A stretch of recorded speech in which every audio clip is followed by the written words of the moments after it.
చదువు. దేశమంతటా హిందూ కోడ్ బిల్లును వ్యతిరేకించే వారి సంఖ్య చాలా ఎక్కువగా ఉంది. ఎట్టి పరిస్థితిలోనూ అది సమావేశాల్లో నెక్కుకు రాలేదు. మీ ఆవేదనను నేను అర్థం చేసుకోగలను.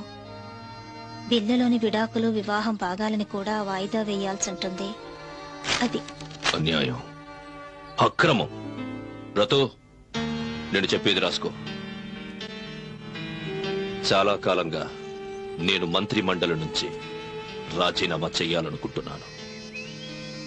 నన్ను ఆపుతున్న ఒకే ఒక ఆశ, ఈ హిందూ కోడ్ బిల్ను ఏదో ఒక విధంగా అమలు చెయ్యాలన్నదే. కానీ దాని చావుతో అందులోని వివాహం, విడాకుల భాగం కూడా నిర్జీవమయ్యాక నేను ఇంకా మంత్రి మండలిలో కొనసాగడం నిరర్ధకం.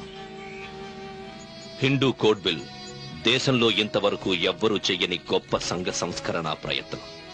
వర్గానికి వర్గానికి మధ్య, స్త్రీ పురుషుల మధ్య అసమానత్వాన్ని పారద్రోలే ప్రయత్నం చెయ్యకుండా చట్టపరంగా ఆర్థిక సంస్కరణలు చెయ్యడం, రాజ్యాంగాన్ని హేళన చెయ్యడమే కాకుండా చెత్త కుప్ప మీద భవనం నిర్మించడం లాంటిది.